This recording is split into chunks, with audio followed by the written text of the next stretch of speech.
Shalom, salam dalam damai sejahtera Tuhan Yesus Kristus untuk rekan-rekan sekalian. Pada saat ini, renungan saya beri judul Iman Barak. Sebagai pembukaan, arti nama Barak adalah kilat, dan ia adalah seorang pemimpin militer. Saya membagi renungan ini dalam 4 bagian. Yang pertama, perintah. Kita dapat lihat dari Hakim-Hakim 4 ayat 6, ia menyuruh memanggil Barak bin Abinoam dari Kedes di daerah Naftali, lalu berkata kepadanya, "Bukankah Tuhan Allah Israel memerintahkan demikian? Majulah, bergeraklah menuju Gunung Tabor dengan membawa 10.000 orang Bani Naftali dan Bani Zebulon bersama-sama dengan engkau." Kemudian ayat yang sebelumnya, ayat 3 mengatakan, lalu orang Israel berseru kepada Tuhan, sebab Sisera mempunyai 900 kereta besi, dan 20 tahun lamanya ia menindas orang Israel dengan keras. Jadi kesimpulannya adalah, Barak diberikan perintah oleh Deborah untuk mempersiapkan bala tentara melawan orang-orang Kanaan yang telah 20 tahun menindas orang Israel dengan keras.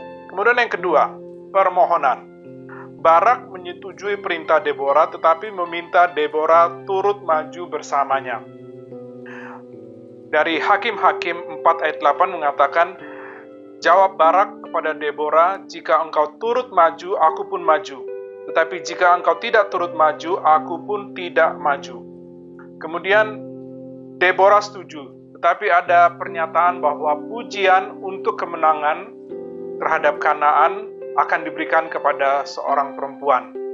Ayat 9 dari Hakim-Hakim 4 mengatakan, kata Deborah, baik, aku turut, hanya engkau tidak akan mendapat kehormatan dalam perjalanan yang engkau lakukan ini, sebab Tuhan akan menyerahkan Sisera ke dalam tangan seorang perempuan. Lalu Deborah bangun berdiri dan pergi bersama-sama dengan Barak ke Kedesh.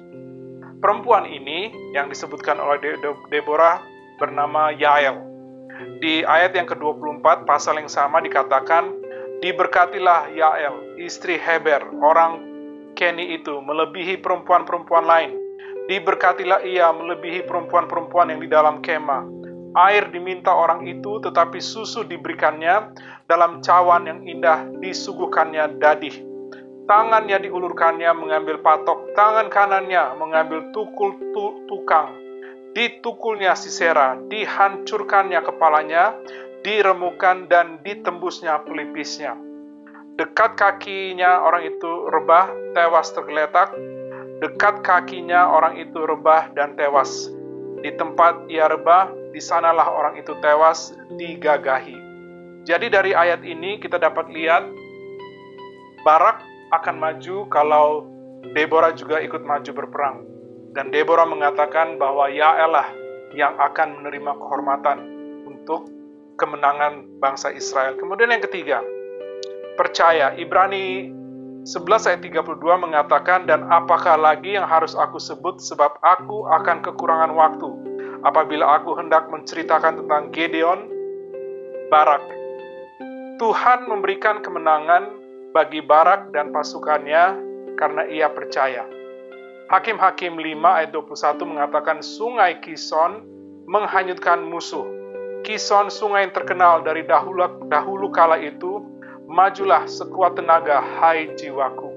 Jadi Alkitab mencatat juga bahwa malaikat menolong Barak untuk memberikan kemenangan. Hakim-Hakim 5 ayat 20, dari langit berperang bintang-bintang, dan peredarannya mereka memerangi Sisera.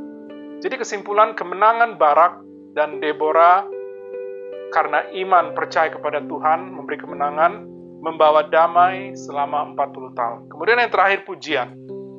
Ada puji-pujian setelah kemenangan. Deborah dan Barak menggubah sebuah lagu.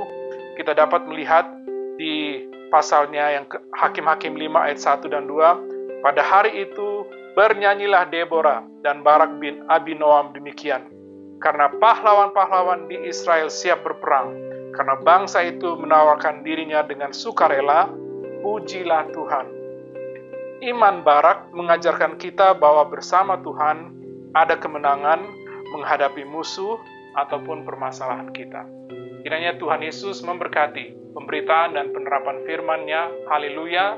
Saya Johan Luhulima. Amin.